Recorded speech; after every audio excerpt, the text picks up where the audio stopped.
ಎಲ್ರಿಗೂ ನಮಸ್ಕಾರ. ವಿಜಯದಶಮಿಯ ದಿನ 2 ಘಟನೆಗಳನ್ನು ಆಚರಿಸಲಾಗುತ್ತದೆ. ಮೊದಲನೇದು, ಈ ದಿನವೇ ರಾಮದೇವರು ರಾವಣನನ್ನು ಸಂಹರಿಸಿದ್ರು. ಎರಡನೇದು, ದುರ್ಗಾತಾಯಿ ಮಹಿಷಾಸುರನನ್ನು ಸಂಹರಿಸಿದ್ರು. ವಿಜಯದಶಮಿ ಕೆಟ್ಟತನದ ಮೇಲೆ ಒಳ್ಳೆತನದ ಗೆಲುವನ್ನು ಪ್ರತಿನಿಧಿಸುತ್ತದೆ. ಇವತ್ತು ಈ ಮಂತ್ರವನ್ನು ಭಕ್ತಿಯಿಂದ ಕೇಳಿದ್ರೆ ಜನ್ಮ ಜನ್ಮಾಂತರದ ಪಾಪಗಳು ನಾಶವಾಗ್ತವೆ, ಸಕಲ ದುಷ್ಟಶಕ್ತಿಗಳು ನಾಶವಾಗ್ತವೆ, ಕಷ್ಟ ಪರಿಹಾರವಾಗ್ತದೆ ಹಾಗೂ ನಮಗೆ ದಿವ್ಯ ರಕ್ಷಣೆ ಪ್ರಾಪ್ತಿಯಾಗ್ತದೆ. ಮಂತ್ರ ಕೇಳುವ ಮುಂಚೆ ನವರಾತ್ರಿಯ 9 ದಿನ ನಾವು ದುರ್ಗಾ ಮಾತೆಗೆ ಮಾಡಿದ ಪೂಜೆ ಸಫಲವಾಯಿತೋ ಇಲ್ವೋ ಅಂತ ತಿಳ್ಕೊಳ್ಳುವ. ನವರಾತ್ರಿಯ 9 ದಿನಗಳಲ್ಲಿ ಯಾವತ್ತಾದ್ರೂ ನಿಮ್ಮ ಮನೆಯ ಬಳಿ ದನಗಳು ಬಂದಿದ್ರೆ, ಅಥವಾ ಮನೆಯ ಒಳಗೆ ಜೇನುನೊಣಗಳು ಬಂದಿದ್ರೆ, ಅಥವಾ ದೇವಿಗೆ ಹಚ್ಚಿದ ದೀಪ ಜೋರಾಗಿ ಉರಿತಿದ್ರೆ, ಅಥವಾ ಮನೆಯಲ್ಲಿ ಕಪ್ಪು ಇರುವೆ ಬಂದಿದ್ರೆ, ಅಥವಾ ಹೂವು ಮತ್ತು ಅಗರಬತ್ತಿ ಹಚ್ಚದೇ ಇದ್ರೂ ಮನೆಯಲ್ಲಿ ಸಡನ್ ಆಗಿ ಸುಗಂಧ ಬರಲಿಕ್ಕೆ ಶುರುವಾಗಿದ್ರೆ ದುರ್ಗಾದೇವಿ ನಿಮ್ಮ ಮೇಲೆ ಪ್ರಸನ್ನರಾಗಿ ನಿಮ್ಮ ಮನೆಗೆ ಬಂದಿದ್ದಾರೆ ಅಂತ ಅರ್ಥ. ಇದರಲ್ಲಿ ಕೆಲವು ಸೂಚನೆ ನಮ್ಮ ಮನೆಯಲ್ಲಿ ನಮಗೆ ಕಾಣಿಸಿದೆ. ನಿಮಗೆ ಯಾವುದಾದ್ರೂ ಸೂಚನೆ ಸಿಕ್ಕಿದ್ರೆ ಕಮೆಂಟ್ ಮಾಡಿ ತಿಳಿಸಿ. ನಿನ್ನೆ ನಾನು ಕೇಳಿದ ಪ್ರಶ್ನೆ, ಇದರಲ್ಲಿ ಯಾವುದು ಅಷ್ಟಸಿದ್ಧಿಗಳಲ್ಲಿ ಬರುವುದಿಲ್ಲ ಅಂತ. ಈ ಪ್ರಶ್ನೆಗೆ ಸರಿ ಉತ್ತರ ಸಂಪತ್ತು. ಸರಿ ಉತ್ತರ ಕೊಟ್ಟವರಲ್ಲಿ ಒಬ್ಬರ ಹೆಸರು ಸಂಧ್ಯಾ ಶೆಟ್ಟಿ. ಸಂಧ್ಯಾ ಅವರೇ ಭಕ್ತಿ ಮಾಡುವುದನ್ನು ಬಿಡಬೇಡಿ ಅಂತ ಹೇಳ್ತಾ ಇವತ್ತಿನ ಪ್ರಶ್ನೆಯನ್ನು ನೋಡುವ. ವಿಜಯದಶಮಿ ಯಾವ ತಿಥಿಯಲ್ಲಿ ಆಚರಿಸಲಾಗುತ್ತದೆ? A. Ashtami, B. Navami, C. Dashami, D. Ekadashi. ಈ ಪ್ರಶ್ನೆಗೆ ಸರಿ ಉತ್ತರ ಕೊಟ್ಟವರಲ್ಲಿ ಒಬ್ಬರ ಹೆಸರನ್ನು ನಾಳಿನ ವಿಡಿಯೋದಲ್ಲಿ ಹೇಳ್ತೇನೆ. ಬನ್ನಿ ಈಗ ಭಕ್ತಿಯಿಂದ ಈ ಶಕ್ತಿಶಾಲಿ ಮಂತ್ರವನ್ನು 108 ಬಾರಿ ಕೇಳುವ. ಅದಕ್ಕಿಂತ ಮುಂಚೆ ಜೈ ದುರ್ಗಾ ಮಾತೆ ಮತ್ತು ಜೈ ಶ್ರೀರಾಮ್ ಅಂತ ಕಮೆಂಟ್ ಮಾಡಿ. ಚಾನಲಿಗೆ ಹೊಸಬ್ರಾಗಿದ್ರೆ ಚಾನಲ್ ಅನ್ನು ಸಬ್ಸ್ಕ್ರೈಬ್ ಮಾಡಿ, ಹತ್ರ ಇರುವ ಬೆಲ್ ಬಟನ್ ಪ್ರೆಸ್ ಮಾಡಿ, ಆಲ್ ಅನ್ನೋ ಆಪ್ಷನ್ ಅನ್ನು ಸೆಲೆಕ್ಟ್ ಮಾಡಿ. ರಾಮಾಯ ರಾಮಭದ್ರಾಯ ರಾಮಚಂದ್ರಾಯ ವೇಧಸೆ ರಘುನಾಥಾಯ ನಾಥಾಯ ಸೀತಾಯ ಪತಯೇ ನಮಃ. ರಾಮಾಯ ರಾಮಭದ್ರಾಯ ರಾಮಚಂದ್ರಾಯ ವೇಧಸೆ ರಘುನಾಥಾಯ ನಾಥಾಯ ಸೀತಾಯ ಪತಯೇ ನಮಃ. ರಾಮಾಯ ರಾಮಭದ್ರಾಯ ರಾಮಚಂದ್ರಾಯ ವೇಧಸೆ ರಘುನಾಥಾಯ ನಾಥಾಯ ಸೀತಾಯ ಪತಯೇ ನಮಃ. ರಾಮಾಯ ರಾಮಭದ್ರಾಯ ರಾಮಚಂದ್ರಾಯ ವೇಧಸೆ ರಘುನಾಥಾಯ ನಾಥಾಯ ಸೀತಾಯ ಪತಯೇ ನಮಃ. ರಾಮಾಯ ರಾಮಭದ್ರಾಯ ರಾಮಚಂದ್ರಾಯ ವೇಧಸೆ ರಘುನಾಥಾಯ ನಾಥಾಯ ಸೀತಾಯ ಪತಯೇ ನಮಃ. ರಾಮಾಯ ರಾಮಭದ್ರಾಯ ರಾಮಚಂದ್ರಾಯ ವೇಧಸೆ ರಘುನಾಥಾಯ ನಾಥಾಯ ಸೀತಾಯ ಪತಯೇ ನಮಃ. ರಾಮಾಯ ರಾಮಭದ್ರಾಯ ರಾಮಚಂದ್ರಾಯ ವೇಧಸೆ ರಘುನಾಥಾಯ ನಾಥಾಯ ಸೀತಾಯ ಪತಯೇ ನಮಃ. ರಾಮಾಯ ರಾಮಭದ್ರಾಯ ರಾಮಚಂದ್ರಾಯ ವೇಧಸೆ ರಘುನಾಥಾಯ ನಾಥಾಯ ಸೀತಾಯ ಪತಯೇ ನಮಃ. ರಾಮಾಯ ರಾಮಭದ್ರಾಯ ರಾಮಚಂದ್ರಾಯ ವೇಧಸೆ ರಘುನಾಥಾಯ ನಾಥಾಯ ಸೀತಾಯ ಪತಯೇ ನಮಃ. ರಾಮಾಯ ರಾಮಭದ್ರಾಯ ರಾಮಚಂದ್ರಾಯ ವೇಧಸೆ ರಘುನಾಥಾಯ ನಾಥಾಯ ಸೀತಾಯ ಪತಯೇ ನಮಃ. ರಾಮಾಯ ರಾಮಭದ್ರಾಯ ರಾಮಚಂದ್ರಾಯ ವೇಧಸೆ रघुनाथाय नाथाय सीताय पतये नमः। रामाय रामभद्राय रामचन्द्राय वेधसे रघुनाथाय नाथाय सीताय पतये नमः। रामाय रामभद्राय रामचन्द्राय वेधसे रघुनाथाय नाथाय सीताय पतये नमः। रामाय रामभद्राय रामचन्द्राय वेधसे रघुनाथाय नाथाय सीताय पतये नमः। रामाय रामभद्राय रामचन्द्राय वेधसे रघुनाथाय नाथाय सीताय पतये नमः। रामाय रामभद्राय रामचन्द्राय वेधसे रघुनाथाय नाथाय सीताय पतये नमः। रामाय रामभद्राय रामचन्द्राय वेधसे रघुनाथाय नाथाय सीताय पतये नमः। रामाय रामभद्राय रामचन्द्राय वेधसे रघुनाथाय नाथाय सीताय पतये नमः। रामाय रामभद्राय रामचन्द्राय वेधसे रघुनाथाय नाथाय सीताय पतये नमः। रामाय रामभद्राय रामचन्द्राय वेधसे रघुनाथाय नाथाय सीताय पतये नमः। रामाय रामभद्राय रामचन्द्राय वेधसे रघुनाथाय नाथाय सीताय पतये नमः। रामाय रामभद्राय रामचन्द्राय वेधसे रघुनाथाय नाथाय सीताय पतये नमः। रामाय रामभद्राय रामचन्द्राय वेधसे रघुनाथाय नाथाय सीताय पतये नमः।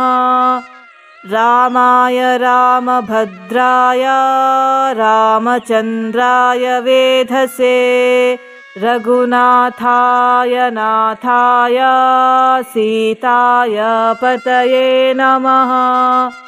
रामाय रामभद्राय रामचन्द्राय वेधसे रघुनाथाय नाथाय सीताय पतये नमः।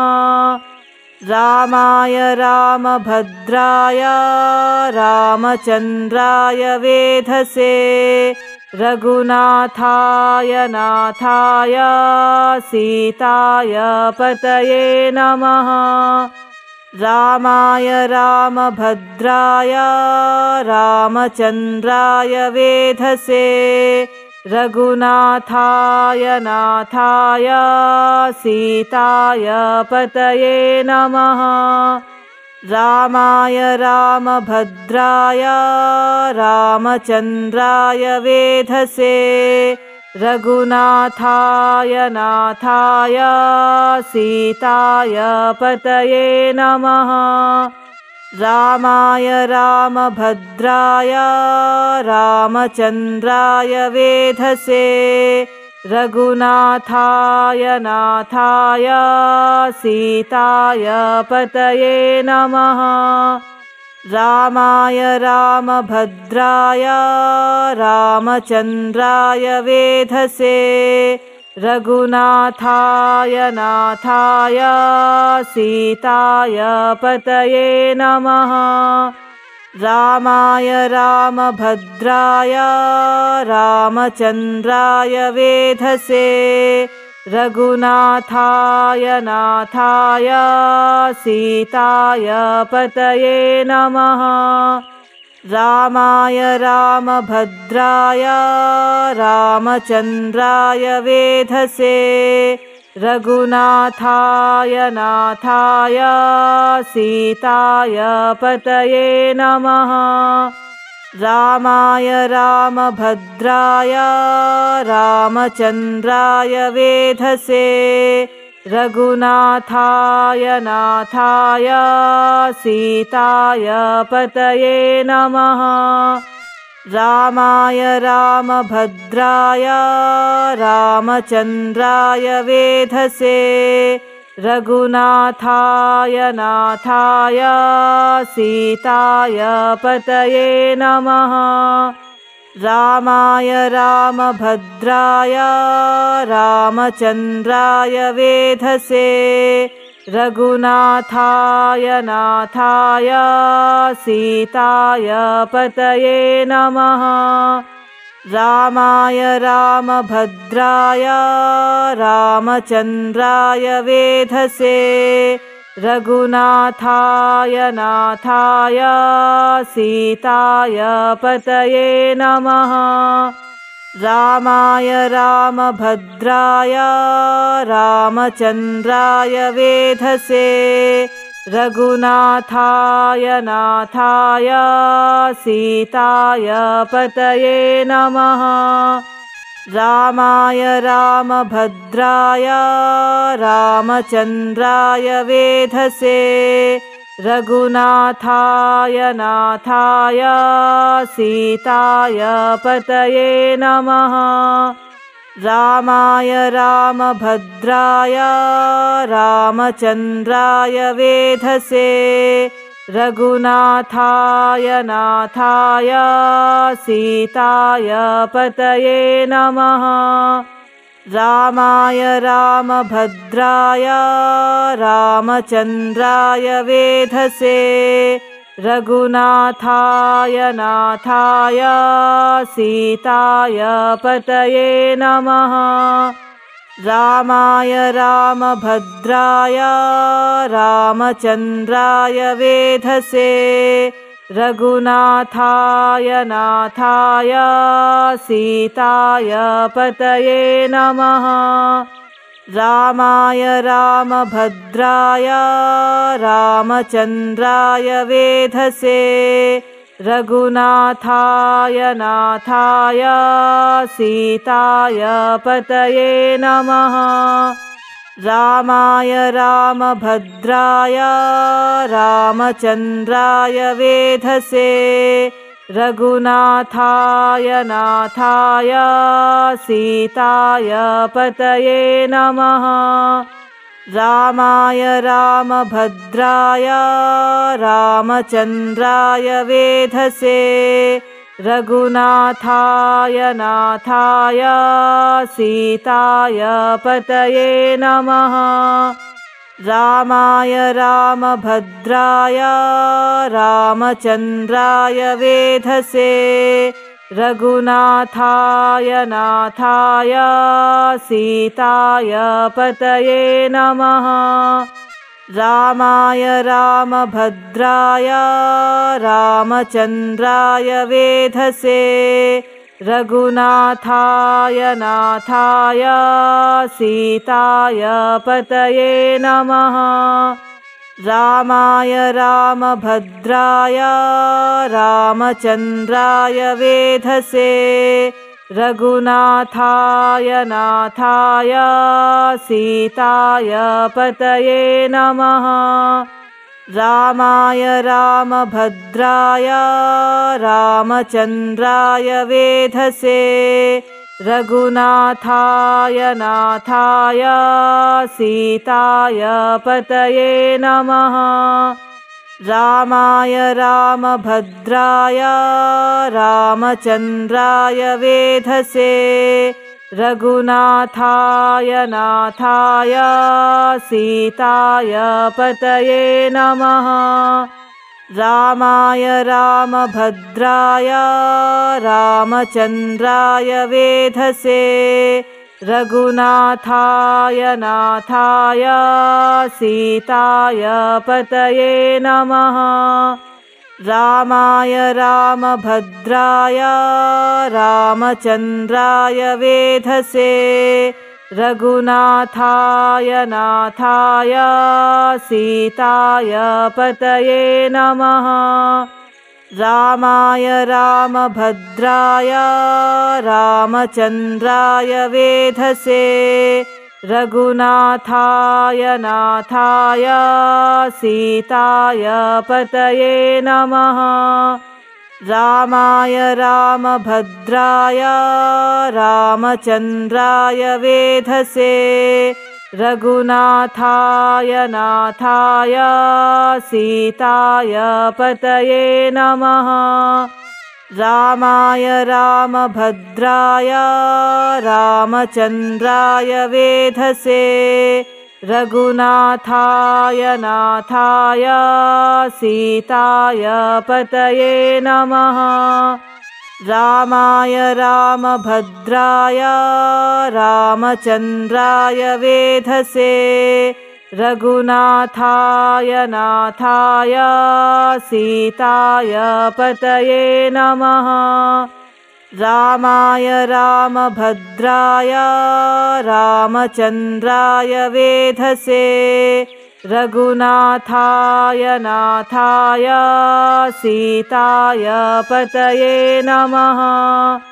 रामाय रामभद्राय रामचन्द्राय वेधसे रघुनाथाय नाथाय सीताय पतये नमः। रामाय रामभद्राय रामचन्द्राय वेधसे रघुनाथाय नाथाय सीताय पतये नमः। रामाय रामभद्राय रामचन्द्राय वेधसे रघुनाथाय नाथाय सीताय पतये नमः। रामाय रामभद्राय रामचन्द्राय वेधसे रघुनाथाय नाथाय सीताय पतये नमः। रामाय रामभद्राय रामचन्द्राय वेधसे रघुनाथाय नाथाय सीताय पतये नमः।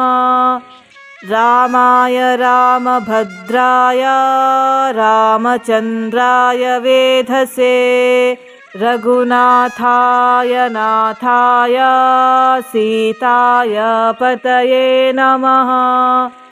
रामाय रामभद्राय रामचन्द्राय वेधसे रघुनाथाय नाथाय सीताय पतये नमः।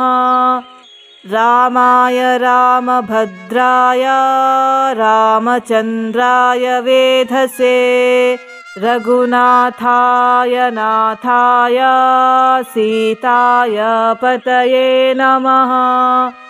रामाय रामभद्राय रामचन्द्राय वेधसे रघुनाथाय नाथाय सीताय पतये नमः। रामाय रामभद्राय रामचन्द्राय वेधसे रघुनाथाय नाथाय सीताय पतये नमः। रामाय रामभद्राय रामचन्द्राय वेधसे रघुनाथाय नाथाय सीताय पतये नमः। रामाय रामभद्राय रामचन्द्राय वेधसे रघुनाथाय नाथाय सीताय पतये नमः। रामाय रामभद्राय रामचन्द्राय वेधसे रघुनाथाय नाथाय सीताय पतये नमः।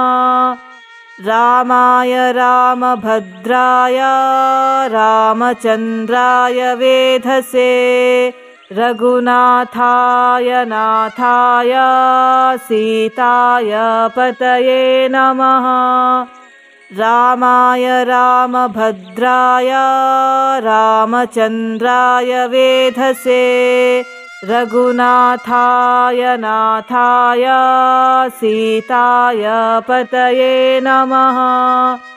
रामाय रामभद्राय रामचन्द्राय वेधसे रघुनाथाय नाथाय सीताय पतये नमः। रामाय रामभद्राय रामचन्द्राय वेधसे रघुनाथाय नाथाय सीताय पतये नमः। रामाय रामभद्राय रामचन्द्राय वेधसे रघुनाथाय नाथाय सीताय पतये नमः। रामाय रामभद्राय रामचन्द्राय वेधसे रघुनाथाय नाथाय सीताय पतये नमः। रामाय रामभद्राय रामचन्द्राय वेधसे रघुनाथाय नाथाय सीताय पतये नमः।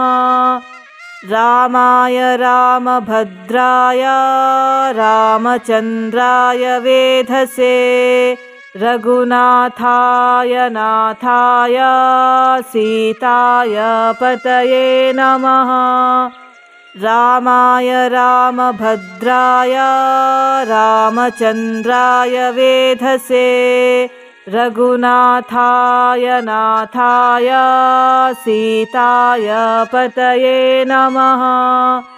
रामाय रामभद्राय रामचन्द्राय वेधसे रघुनाथाय नाथाय सीताय पतये नमः। रामाय रामभद्राय रामचन्द्राय वेधसे रघुनाथाय नाथाय सीताय पतये नमः। रामाय रामभद्राय रामचन्द्राय वेधसे रघुनाथाय नाथाय सीताय पतये नमः।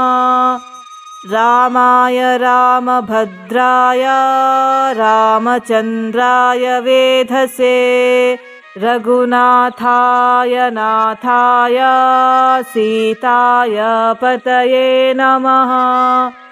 रामाय रामभद्राय रामचन्द्राय वेधसे रघुनाथाय नाथाय सीताय पतये नमः। रामाय रामभद्राय रामचन्द्राय वेधसे रघुनाथाय नाथाय सीताय पतये नमः।